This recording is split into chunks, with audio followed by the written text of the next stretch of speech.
Problem ज़्यादा है।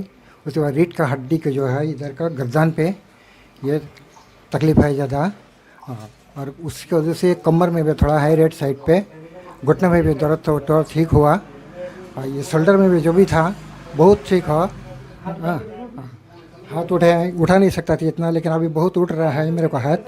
वैसे अभी बहुत ठीक है, बहुत आराम है।